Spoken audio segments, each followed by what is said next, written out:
नमस्कार, यहाँहरू सबैलाई हाम्रो च्यानल एमके क्रिएसनमा स्वागत छ। श्री स्वस्थानी परमेश्वरीको व्रतकथा महिमा वाचन गर्ने क्रममा हामीले अघिल्लो भिडियोमा 17औं अध्यायका वाचन गरेका थियौँ। आजको यस भिडियोमा हामी 18औं अध्यायको वाचन गर्दैछौँ। सबैले ध्यानपूर्वक सुन्नुहोला। कुमारजी आज्ञा गर्नुहुन्छ, हे अगस्त्य मुनि। त्यसपछि महादेवले विष्णुलाई बिदा दिई जालन्धरसित युद्ध गर्न लाग्नुभयो। महादेव र जालन्धरको भयङ्कर सग्राम भयो। वृन्दाको प्रतिव्रता धर्म विष्णुले हरण गरिसकेका हुनाले जालन्धर शक्ति क्षीण भई महादेवसित युद्ध गर्न नसकी आकाशमा गएर माया युद्ध गर्न लाग्यो। महादेव पनि आकाशमै गएर युद्ध गर्न लाग्नुभयो। त्यसपछि जालन्धरको शक्ति क्षीण भएको जानी विष्णुले वृन्दाको सत्य डगाइसकेछन् भन्ने ठानी तेजिलो त्रिशूलले तिनै नेत्रबाट अग्निको ज्वाला निकाली क्रोधपूर्वक जालन्धरको छातीमा प्रहार गर्नुभयो। त्यस त्रिशूलको चोटले जालन्धर मरी अन्तपुरको चोकमा ठुलो शब्द गरेर पछारियो। त्यो चर्को शब्द सुनि वृन्दाले के को शब्द हो भनी हेर्न जाँदा आफ्नै स्वामी जालन्धर मरेको देखि अनेक प्रकारले विलाप गर्दै रुन लागिन्। हे स्वामी, मलाई यस्तो अवस्थामा एक्ली पारेर कहाँ जानुभयो? पापिष्ठ विष्णुले छल गर्दा तपाईँको यो गति भयो र मेरो यो अवस्था भयो। तपाईँ बिना म प्राण राख्न सक्दिनँ। तपाईँ जहाँ जानुभयो म पनि उहीँ जान्छु भन्दै केश फिजाई विष्णुको मुखमा हेरेर भन्न लागिन्, हे पापिष्ठ विष्णु, तिमीले छली मेरो पतिव्रता धर्म नष्ट गरिदिनाले मेरा स्वामीको यो गति भयो। अब म तिमीलाई श्राप दिन्छु। झार हुनु परोस् 1, घाँस हुनु परोस् 2, कल्पवृक्ष भएर रहनु परोस् 3, ढुङ्गा भएर रहनु परोस् 4। यति 4 थोक श्राप दिए भनी आफ्ना स्वामीसित सती गई वृन्दाले देहत्याग गरिन्। हे अगस्त्य मुनि, पतिव्रताको श्राप विष्णुलाई लाग्यो र झार हुनु परोस् भनेकोमा तुलसी भएर रहनु पर्यो, घाँस हुनु परोस् भनेकोमा कुश भएर रहनु पर्यो, कल्पवृक्ष हुनु परोस् भनेकोमा पिपल भएर रहनु पर्यो। त्यसैले तुलसी, पिपल र शालिग्राम नारायण रूप हुन् भनेर सबैले पूजा गरेको कारण यही हो। हे मुनि, पतिव्रता धर्म भनेको ठुलो धर्म हो। त्यसपछि वृन्दाको श्राप मोक्ष गर्न पृथ्वी तलमा जान्छु भनी विष्णु भगवान सब पृथ्वीमा शालिग्राम, तुलसी, कुश र पिपल भएर रहनुभयो।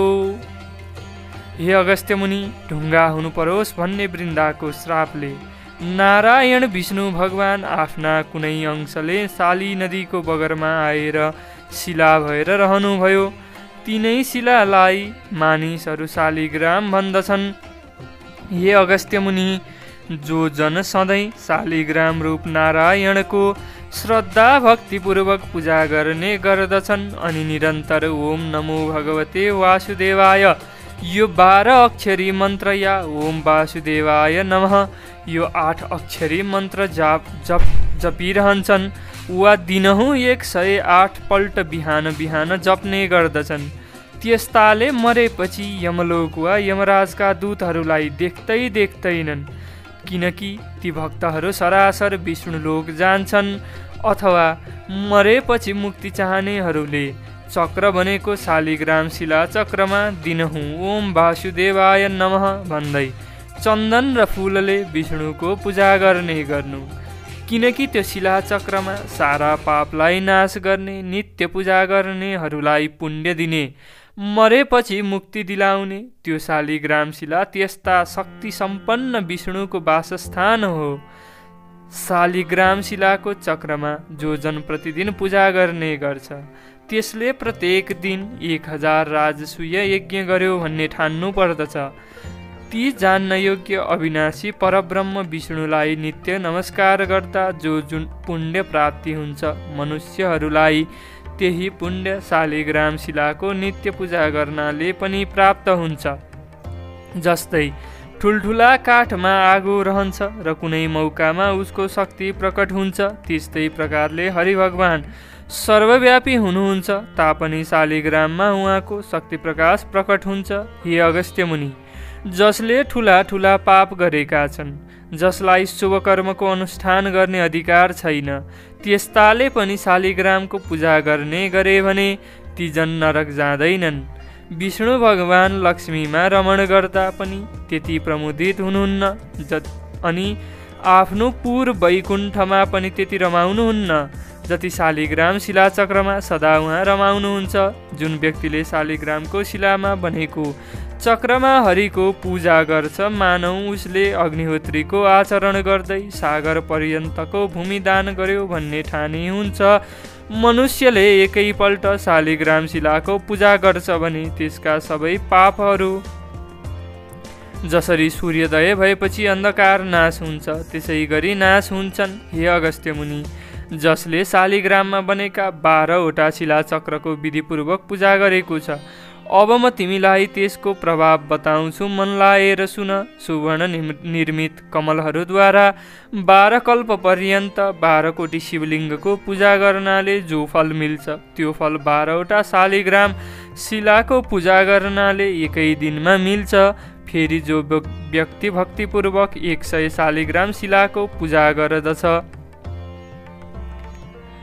त्यो व्यक्ति हरिको लोक वैकुण्ठ धाममा चिरकालसम्म बसेर पृथ्वी तलमा जन्मी चक्रवर्ती राजा हुन्छ।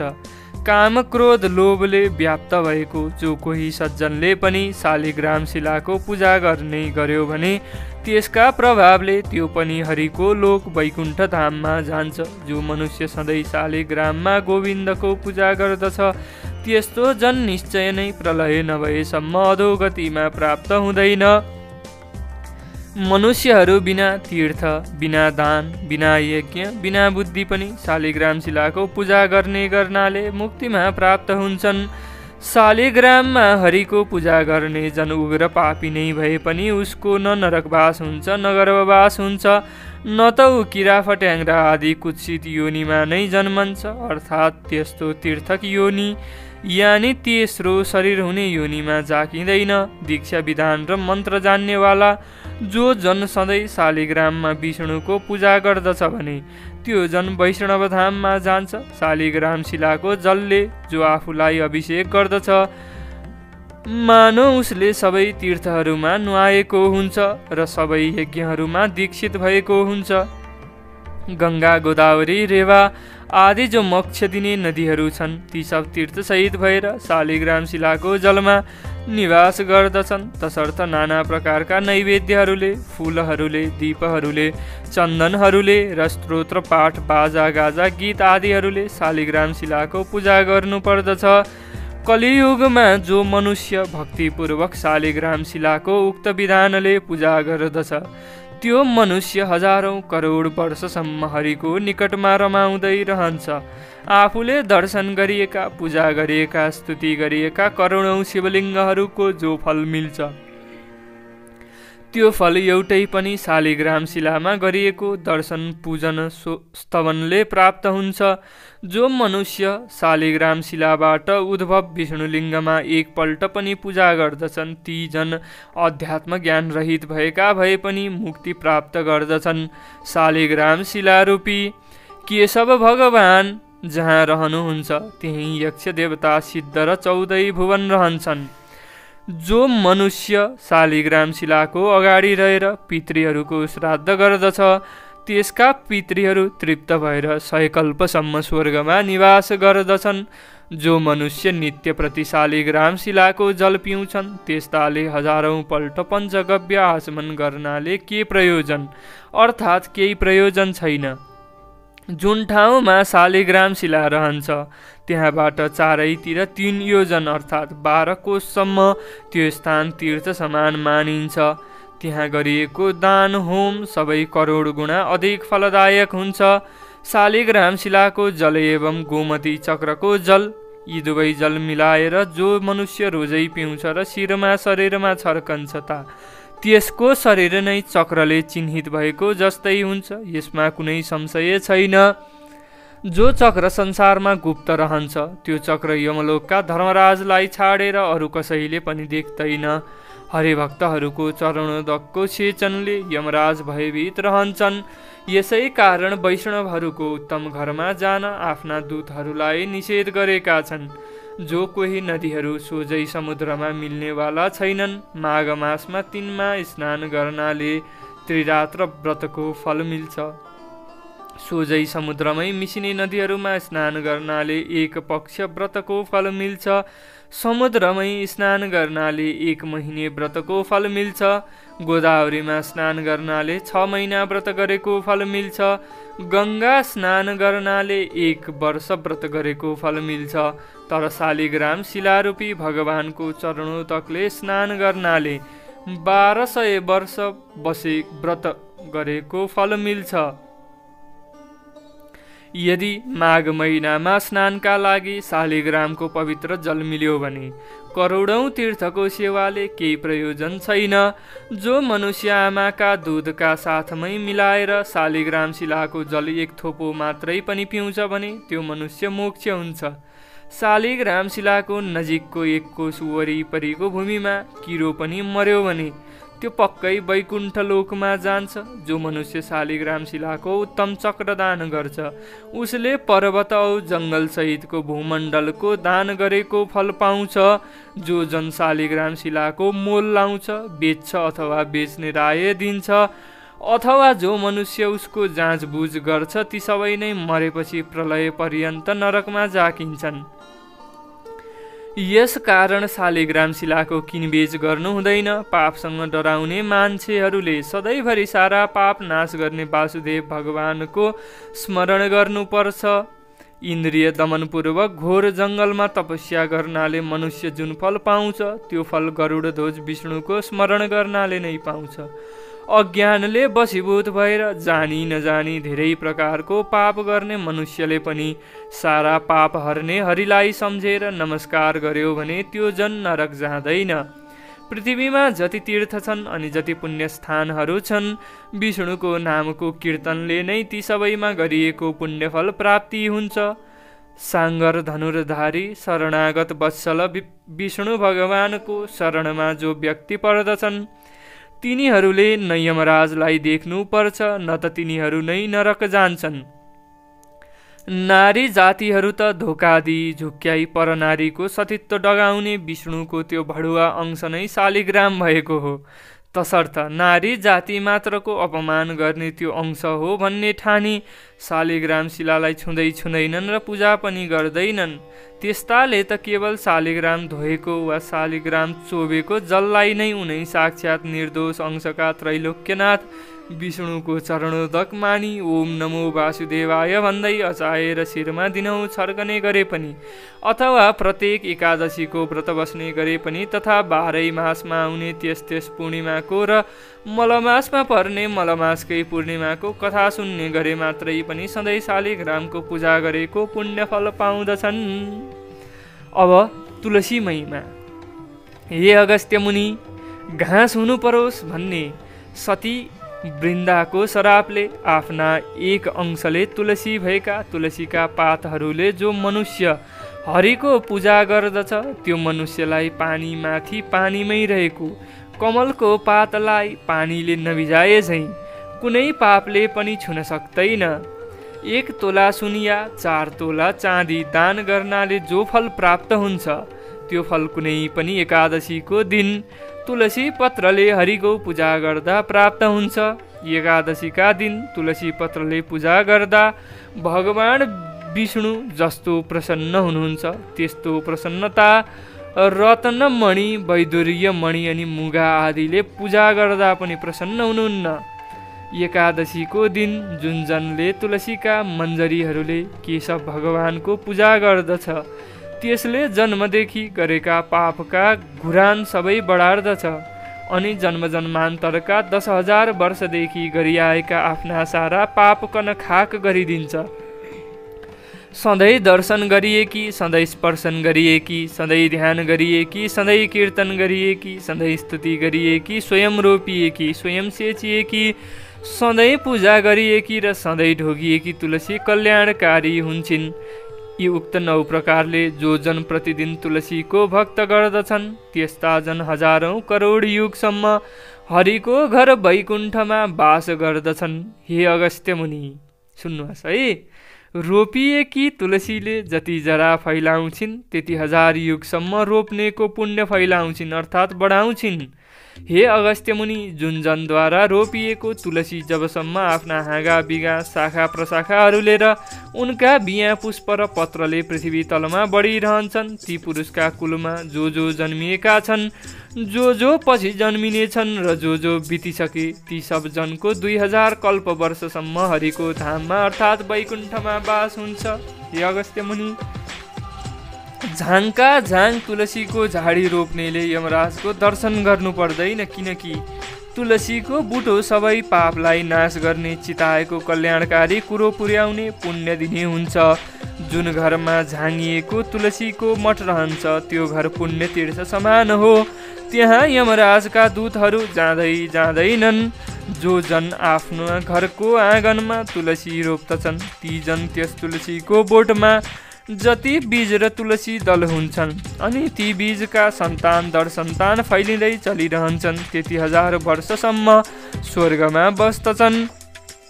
तुलसीको बासना सुँगेर प्रसन्न मन भएका पितृहरू गरुडमा चढेर चक्रपाणी विष्णुको भवन वैकुण्ठमा जान्छन्। नर्मदाको दर्शन, गङ्गाको स्नान तथा तुलसीका झाडीको स्पर्शन, यी तिनै अर्थात् यी तिनै पुण्य उत्तिकै कहिएको छ। तुलसी रोप्नाले, हुर्काउनाले, सेच्नाले, दर्शन गर्नाले मात्रै पनि मनुष्यहरूले आफ्ना मन वचन शरीरले सञ्चय गरिएको पापलाई डढाउँछ अर्थात् विनाश गर्छ। जो जन तुलसीका मन्जरीहरूले नारायण हरिको पूजा गर्दछ त्यो जन मरेपछि मुक्त हुन्छ। उसले फेरि गर्भवासको ओहोर दोहोर गर्नु पर्दैन। पुष्कर आदि तीर्थहरू तथा गङ्गा आदि नदीहरू अनि वासुदेव आदि देवताहरू सबै नै जो तुलसीको बोट रोपेर त्यसका पातले विष्णु भगवानको पूजा गर्दछ त्यो त्यस्तो जन जहाँ भगवान चतुर्बाहु विष्णु रहनुहुन्छ अन्तमा प्रसन्नतापूर्वक उहीँ रहन पाउँछ। यसकारण आफ्नो सदा कल्याण चाहने नरनारीले आफ्नै घर आँगनमा गहिरोसम्म जरा पुग्ने गरी मलिलो माटोभरि बनाएको मठमा तुलसी रोपी तिनै तुलसीको सधैँ पूजा गर्नु पर्दछ र पूजाको अन्तमा भक्तिपूर्वक यो स्तुति गर्नु पर्दछ अनि नम्रतापूर्वक ती तुलसीलाई ढोग्नु पर्दछ।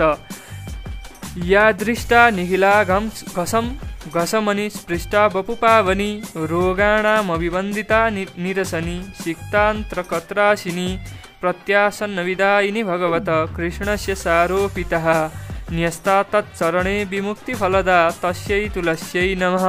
अर्थात् जसको दर्शनले समस्त पाप समूह शान्त हुन्छ, जसलाई छुनाले शरीर पवित्र हुन्छ, जसलाई ढोग्नाले सारा रोगहरू नासिन्छन्, जसको जल मस्तकमा सिंचन गर्यो भने यमराज पनि डराउँछन्, जसको पत्र शिरमा चढायो भने भगवान कृष्णको अत्यन्त नजिकै बस्न पाउने गराउँछिन्, भगवानका चरण कमलमा चढायो भने मुक्ति दिलाउँछिन्, त्यस्ती तुलसीलाई नमस्कार छ। अब कुश महिमा।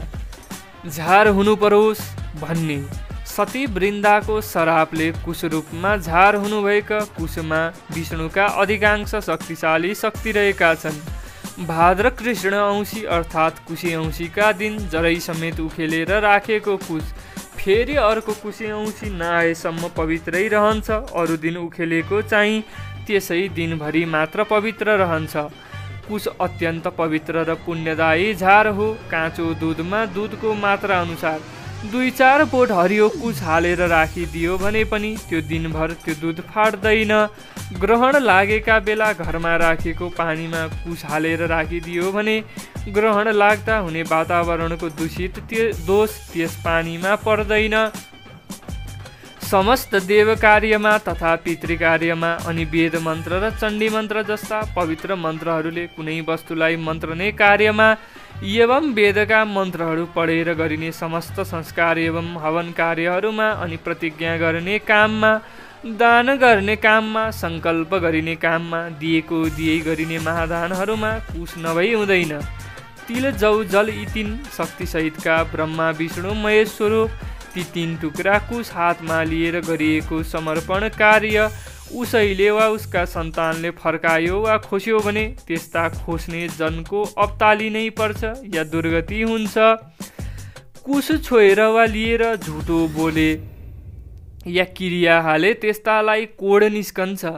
वेदका मन्त्रहरूले मन्त्रेको कुशले मात्रै पितृहरू बाठौँ पिण्ड पानीको सारतत्व र संसार पुर्याउँछ। देवताहरूलाई हविको भाग दिलाउँछ। मन्त्रिएको वस्तुमा विष्णु शक्ति सम्पन्न गराउँछ, अर्थात् हरेक पवित्र कार्यलाई सम्पन्न पार्दछ। कुश चोबेको जललाई विष्णुको चरणोदक नै मानिन्छ। उसले जल छल्किएर अभिषेक गरिन्छ। अशुद्ध कसैलाई छोइएर वा छोएर अशुद्ध भएको वस्तुलाई जलले शुद्ध पवित्र पारिन्छ। यस कारण सबै कुशलाई साक्षात् विष्णु स्वरूप नै मान्दछन् र मान्नु पनि पर्दछ।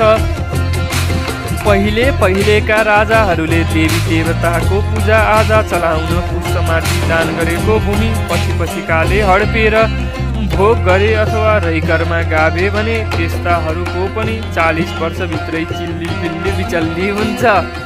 तसर्थ उसको अपमान गर्नु साक्षात् विष्णुको नै अपमान गर्नु जस्तै हुन्छ, किनकि प्रत्येक वनस्पतिमा सधैँ कुनै न कुनै गुण अवश्य रहेको हुन्छ त उसमा साक्षात् विष्णु नै रहनु भएको हुन्छ।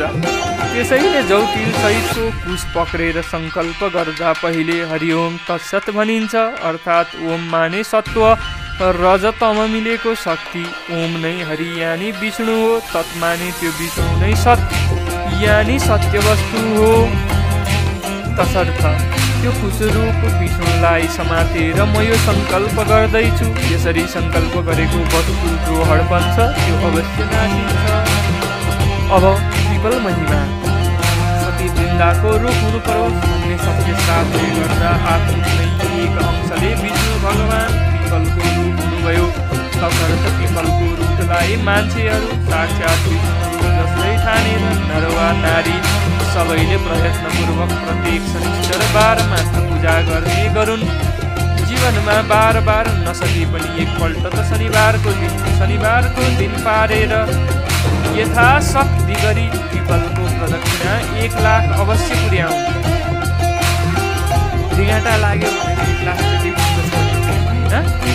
पिपलको फल पाकेको महिनामा बन्ध्या नारीले यदि शनिबारको दिन पारी पिपलको रुक्मणी विधिपूर्वक राधा दामोदरको यानि लक्ष्मी नारायणको पूजा गर्नुन् र राधा दामोदरको स्वरूप मानेर ब्राह्मण दम्पतिलाई श्रद्धा भक्तिपूर्वक यथेष्ट भोजन गराई दक्षिणा दिइसकेपछि नबोलिकन एकदमै मौनतापूर्वक आफू पनि भोजन गरून्। त्यसपछि आउने कुनै पनि दिन परसरेको 4औं रात बितेको भोलिपल्टको दिनमा गाईको दुधमा पिपलका पाकेका फल 2 झोला जतिको खिर पकाएर त्यो दिन त्यो खिर मात्र खाउन् र एकदम बन्ध्या नारी पनि थोरै पाउने गरी सिधा अत्यङ्ग प्रत्यङ्गका पति सम्भोगले गर्मिने भने अरू छोरी मात्र पाउनेको त कुरै छैन।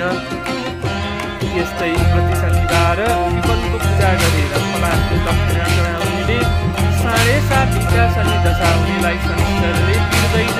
पिपलको पूजन दर्शन स्पर्शन प्रदक्षिणा यी सबै शनिश्चर बार मात्रै गर्नुपर्छ, किनकि पिपलको रूपमा मात्रै शनिश्चरले पुग्ने ठाउँ पाएकाले अरू बार गर्यो भने शनि रिसाउँछ र यो पूजन आदि गर्ने मनुष्य सदा महादरिद्र रहन्छ।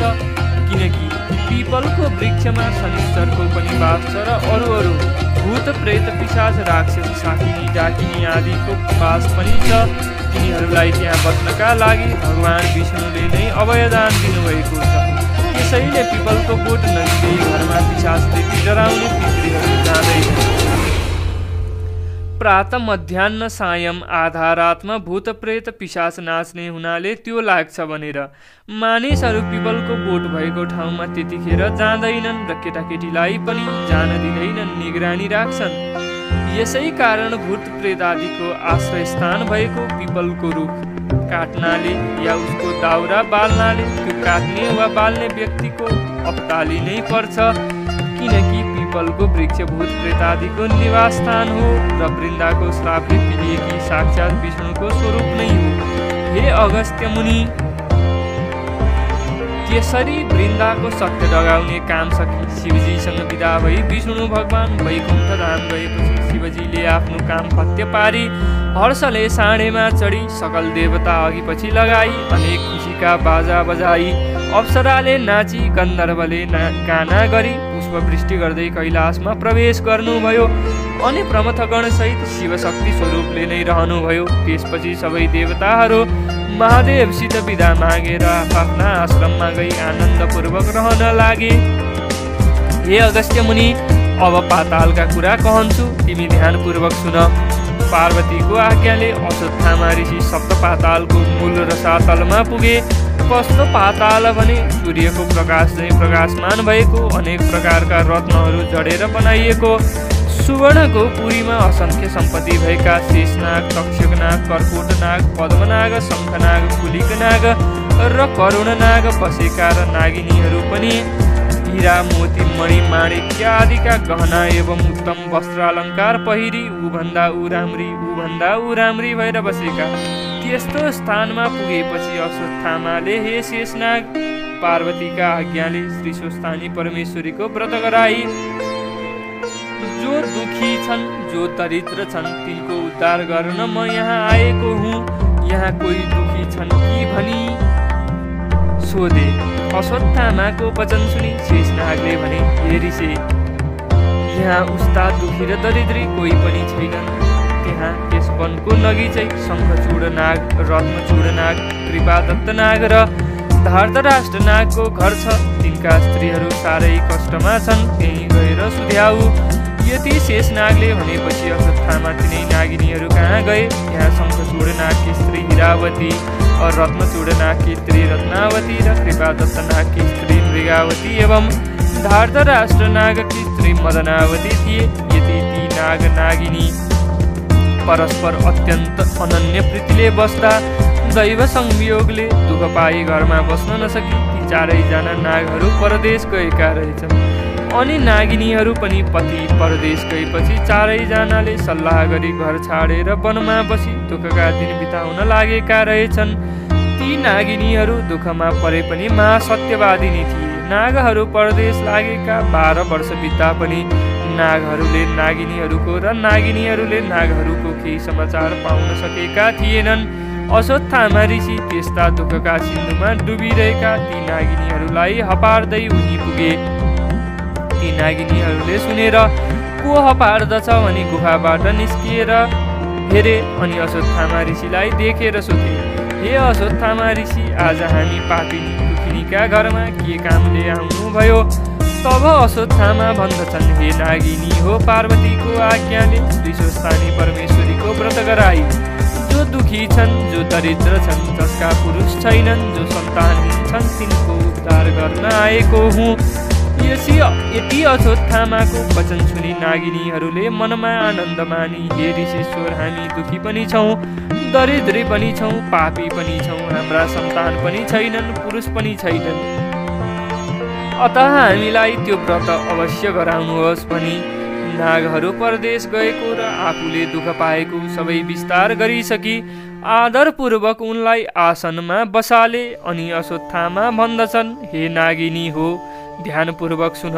सत्ययुगमा हिमालय पर्वतकी पुत्री पार्वतीले श्री महादेव स्वामी पाउन भनी श्री स्वस्थानी परमेश्वरीको व्रत गरेको विधि भन्दछु। पौष शुक्ल पूर्णिमादेखि हात गोडाका नङ काटेर स्नान गरी पवित्र भई एक भक्त रही एक चित्त गरी मेरो फलानुकामना सिद्धि होस् भनी नित्य मध्याह्न कालमा श्री स्वस्थानी परमेश्वरीको पूजा गर्नु र उनैको कथा सुन्नु। माघ शुक्ल पूर्णिमाको दिन 108 रोटी, 108 अक्षता, 108 बेली पुष्प, 108 यज्ञसूत्र, 108 पान र 108 कुडका सुपारी, जौतिल फलफूल आदि सबै 108 सगुन समेत नाना उपचार तयार पारेर आरसीमा ओमकार लेखी गंगा जलले स्नान गराउनु र श्रीखण्ड, रक्त, चन्दन, सिन्दुर, अबिर, पुष्पमाला चढाई धूप दीप नैवेद्य वस्त्र भेटी अर्पण गर्नु। यसरी पूजा सकेर अर्घ्य दिनु अनि प्रसाद झिकेर अष्टोत्तर 100मा 8 रोटी, 8 अक्षता, 8 पुष्प, 8 पान, 8 कुडका सुपारी सगुन समेत आफ्ना पुरुषलाई दिनु। पुरुष नभए छोरालाई र छोरालाई पनि नभए मित छोरालाई तथा मित छोरा पनि नभए मेरो फलानु कामना पूर्ण होस् भनेर गंगामा बगाउनु। र 100 रोटी आफूले फलाहार गर्नु अनि रात्रिमा जागराम बस्नु। यति गरेपछि तिमीहरूको दुःख नाश होला। यसमा अन्यथा नमाने। यति अश्वत्थामाले भनेको सुनि नागिनीहरू खुसी भई भन्न लागे, हे अश्वत्थामा ऋषि, हामी स्त्री जातिलाई त्यस्तो ज्ञान कहाँबाट प्राप्त हुनु? तपाईँ बसेर त्यो व्रत गराई हामी अभागिनीहरूको उद्धार गरिदिनुहोस्। यति भने ऋषिलाई सम्मानपूर्वक घर लगेर बसाइराखे। त्यसपछि पौष शुक्ल पूर्णिमा आयो र विधिवत रूपमा व्रत आरम्भ गराई। महिना दिन पुगेपछि माघ शुक्ल पूर्णिमाको दिन समस्त सामग्री तयार गराई स्वस्थानी परमेश्वरीको पूजा गराई। पूजा सकिएपछि अश्वत्थामा ऋषिले भने, हे नागिनी हो, अब अर्घ दिई जप पाठ ध्यान स्तुति गर। अनि नागिनीहरूले अञ्जली जोडिए, हे ईश्वरी, हामी दुखियाहरूको पूजाले प्रसन्न भई यो दुःखको समुद्रबाट पार लगाउनुहोस् भनेर स्तुति गर्दा गर्दै पूर्व दिशाबाट 1000 सूर्यको जस्तै तेज भएकी श्री स्वस्थानी परमेश्वरी प्रकट भई दर्शन दिई, हे नागिनी हो, तिमीहरूको श्रद्धा भक्तिले म अत्यन्त प्रसन्न भए। वरदान माग भन्नुभयो। अनि ती नागिनीहरूले बिन्ती गरे, हे ईश्वरी, हामी दुखिनीहरूको दुःख हरण होस्, हाम्रा स्वामीहरू चाँडै आइपुगुन् भनी वर मागे। अनि ईश्वरीले तथास्तु भनी वरदान दिइन्। त्यसपछि प्रसाद झिक्न लाग्दा श्री स्वस्थानी परमेश्वरीको व्रतको प्रभावले परदेशबाट नागहरू आइपुगे र नागिनीहरूले मनमा आनन्द मानी धन्य धन्य स्वस्थानी परमेश्वरी भनी प्रसाद झिकेर 8 रोटी 8 अक्षता 8 बेली पुष्प 8 पान 8 कुड्का सुपारी सगुन समेत आफ्ना पतिलाई दिएर दण्डवत प्रणाम गरे। अनि अश्वत्थामा ऋषिलाई भोजन गराई दक्षिणा दिई बिदा गरे। त्यसै दिनदेखि ती नाग नागिनीहरू असङ्ख्य सम्पत्ति पाएर आनन्दले रहँदा भए। आजको यस भिडियोमा हामीले 18औं अध्याय वाचन गर्यौं। हाम्रो वाचन यहाँहरूलाई के कस्तो लाग्यो सल्लाह सुझाव र प्रतिक्रिया दिन नभुल्नुहोला। र अर्को भिडियोमा हामी 19औं अध्याय वाचन गर्नेछौँ। आजका लागि बिदा चाहन्छौँ। जय श्री स्वस्थ।